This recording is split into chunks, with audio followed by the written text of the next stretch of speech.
Hello. Hello there.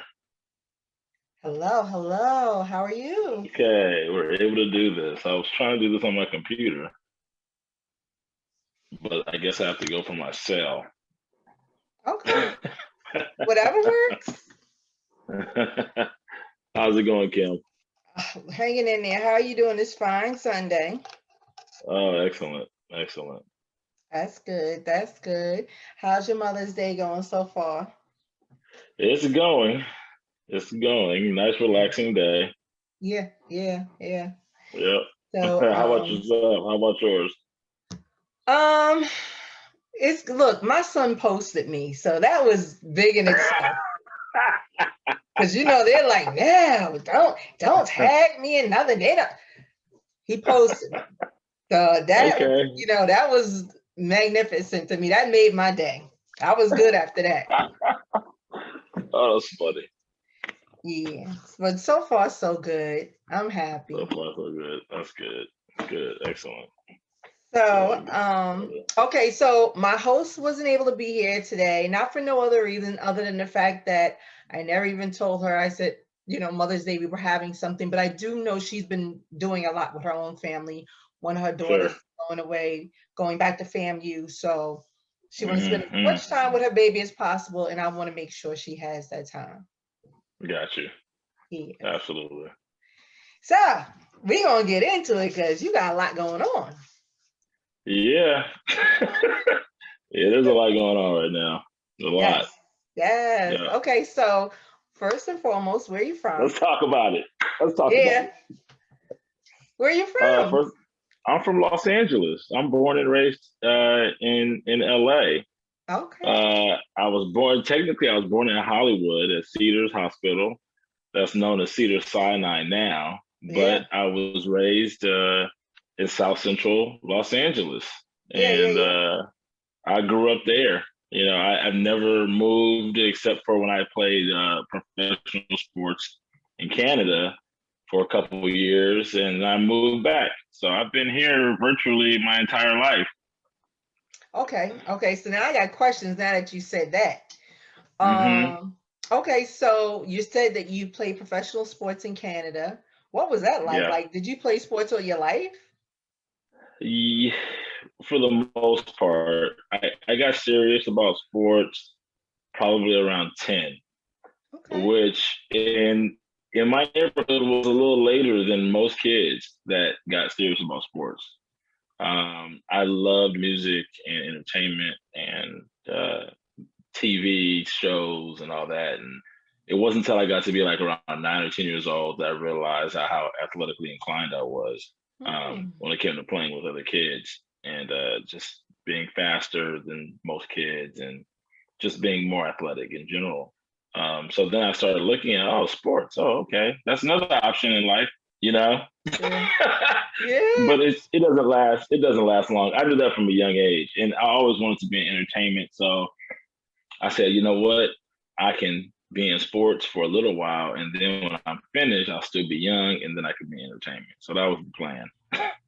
Okay, okay. So now, all Yeah. right, from sports, we segue over to entertainment. So what you got going on there?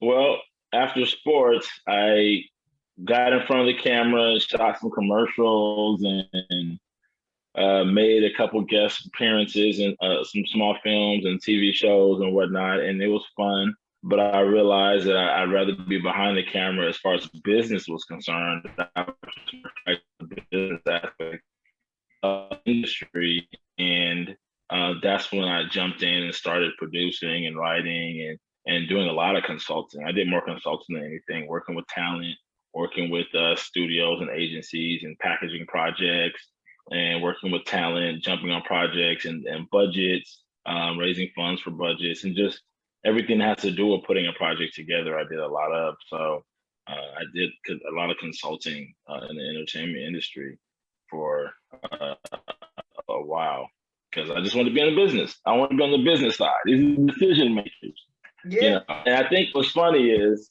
this is a cool little story. So I went for an audition, right, for a commercial, and I think this was like the last straw for me is in acting.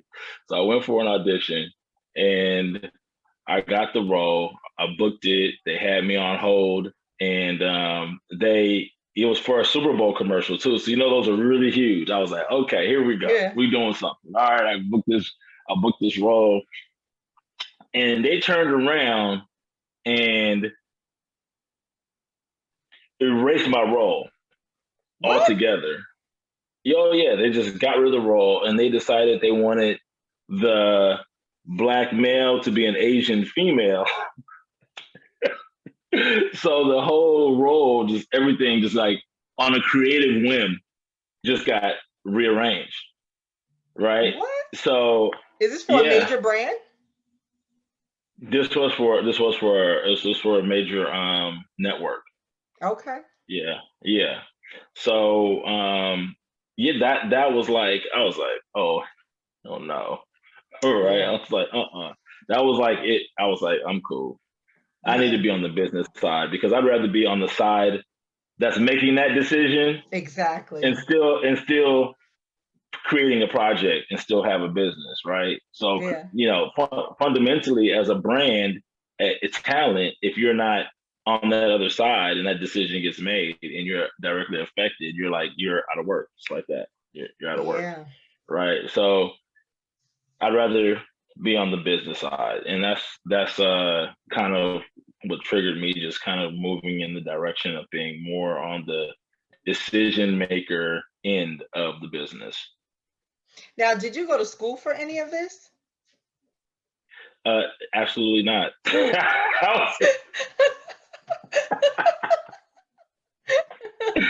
I don't think most people in the entertainment business go to school for entertainment. I just Right. think, there are a number of people that go and they're classically trained and they classically study, but I don't believe, just from my own experience, that I've observed that most people don't go to like school. They may train at a workshop or with a coach, or they may go to a trade school, but most people don't, because it's a creative business. You can pick up a camera, you can do whatever you can make music, you can write songs. It's creative, right? So who's to say what's art and what's not art? Well, basically the fans, I guess, if you're not Yeah. getting any love. But no, I didn't go to school. I was a history major. I majored in history at UCLA. And Oh, nice. I've always loved history, and don't even ask me how I ended up in that major, because that was an accident altogether, because I never planned on being a history professor or anything like that. Mm. But I've always taken an interest in history. I've always thought history is interesting. The saying goes, if you know where you're coming from, or where a people are coming from, you can know the direction that they're going in. So I just always took an interest in it. I love watching history shows, biopics, Mm. on films, and individuals that tell stories about real life. I prefer real life stories to fictional, period pieces. I've just always been attracted to that, because it gives you a broader scope of, if time and history and people were a business, it gives you a broader scope of the business, of God's business, of this whole Mm-hmm. thing that we're in. Right. Yeah. So that's why Yeah. I've been infatuated with history. So I ended up just stumbling into that major, and I graduated with that. But I was in the football business really because I was playing football. Right. I just Of I course. got my degree because my mom was like, "You're gonna get your degree. I don't care what you get Mm. it in. You're gonna get Mama it." And I right. said, She "Yeah, right. she was right. I got it." Make her proud. Yeah, I made her proud. I got it. Yeah.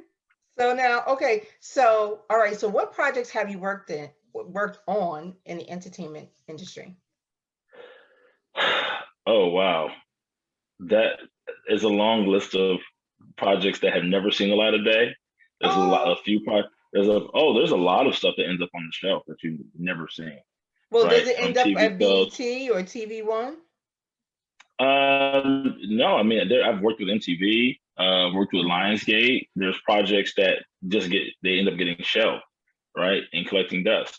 There's other projects that I'm not at liberty to say because of non-disclosures and whatnot, Of because I was a course. consultant on them. But and not everything that people do is for credit in entertainment. Also, Mm-hmm. some people would rather get paid a fee and make their money, and then other people would rather argue over credit. And that's the whole other aspect of the business, right? Where I find that it's best to actually create your own projects than just to consult on other people's projects. If you're going to consult on other people's projects, then it's best not to necessarily argue or negotiate too much over credit, because it's very possible you may not get it. Right? It's best to get paid. Best to get paid. Parlay that money. Yeah. Right. Yeah. That's So important. yeah. So yeah, that's the aspects. I've worked with talent on the music side as well. And I have some of the same talent that are my clients on the financial services side, right? Before I Okay. started my financial services brokerage.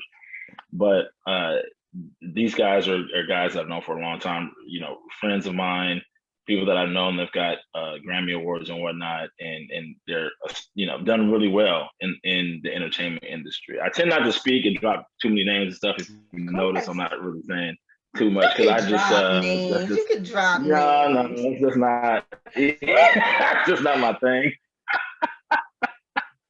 You know, Okay. so Okay. but I have, and, yeah, and I have some great relationships I've built over the years in that aspect. And there's a lot of good talent, a lot of not, I won't say a lot of down to earth people, but there's a good chunk of down to earth people that are successful in the game. And yeah, so that's what I did before I got into financial services. And I was, like I said, I was already working with budgets and helping people with their finances and consulting or with projects on that side. And that kind of, you know, just having these long-term relationships, you kind of notice that people don't have money and they don't have the money that they should have. And then people end up broke or filing for bankruptcy or whatever because of mismanagement or trusting the wrong people because they didn't have the financial literacy themselves to actually understand what they were getting themselves into, or the nature of the contracts that they had. Trusting the wrong people can be the death of your financial career, and you work 10, 20 years and then you don't have anything to show for it. Right. So Right. that's the reason I got into financial services. It wasn't because it was glamorous like the entertainment industry. But what's not glamorous is working for decades and then being broke. That is not glamorous at all. That'll actually almost make you forget everything that you've been doing that was fun, that you enjoyed, because you don't have anything to show for all the work and hard the blood, sweat, and tears that you put into something, you know, to show for you and your family. So that's very important. Estate planning is very, very crucial to anybody who's in entertainment. And I stressed it very much so in our community because, you know, we tend to be in front of the camera a lot, and we're only worth what our sweat allows us to make at that time, right? Like if you're in front of the camera or if you're in the studio, that is the sweat that you put in, right? Like in music now, there's a lot of 360 deals, so record labels are making money, you know, hand and fist over on the talent. Yeah. It used to be where they had a record deal and then the talent would go on tour and that's where they would make the bulk of their money. Well, it's not like that anymore. It has a lot to do with technology and digital streaming and all this other stuff. So they're like, you know what?